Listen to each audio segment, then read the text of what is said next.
In this video, I'm going to show you how I replaced a broken drawer slide on my Husky Toolbox. If you open the top drawer on the right side, there should be the part number and a phone number. I called the Husky phone number, they took all my information and just sent an email to this company, Geelong. They're the company that makes the toolbox, and you might as well just call them directly.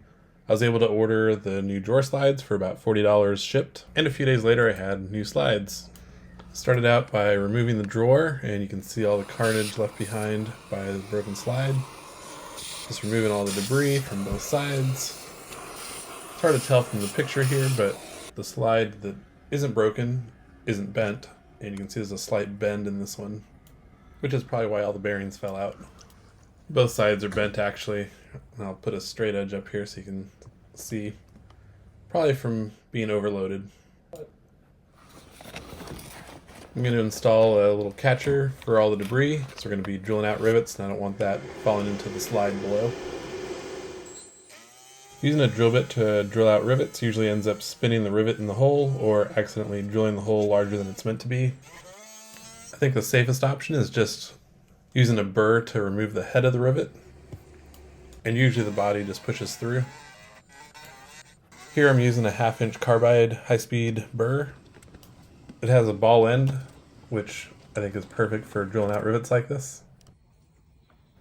For this toolbox, I used 5/32 of an inch rivets, and the slides have several holes. The first hole is round and the rest are slotted, so I'm going to start by installing the rivet in the round hole. I'm kind of cheating here using a cordless rivet gun. Obviously you can use a manual one, but it'd be kind of a pain reaching this far in, especially if you need 2 hands to operate it. The cordless gun definitely makes quick work of it.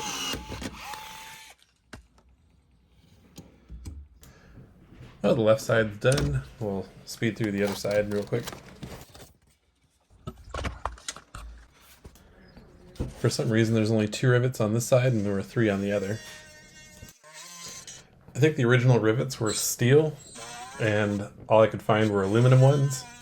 The strength difference was about 30%. I had an option of stainless steel, but if I wanted to remove these again, stainless would be a real pain to try and remove. Again, you want to do the round hole first and then do the slotted holes.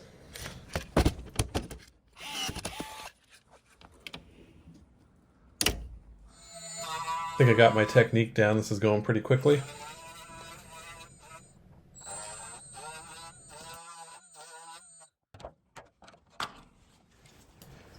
To separate the drawer slide, there's a little tab you have to lift or push down on.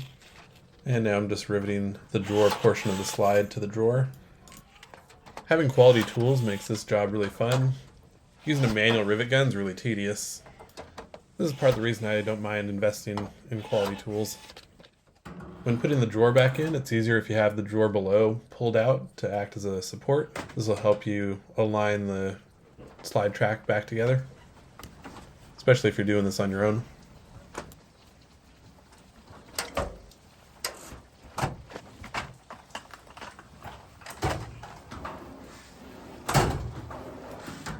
The drawers are rated 100 pounds, which I'm probably pushing the limits here. These are all full of nuts and bolts. Seems to be working good as new.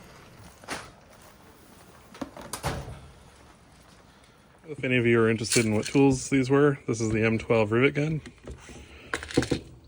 And this is the straight grinder.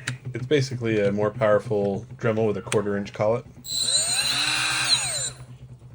Usually this just stays on low.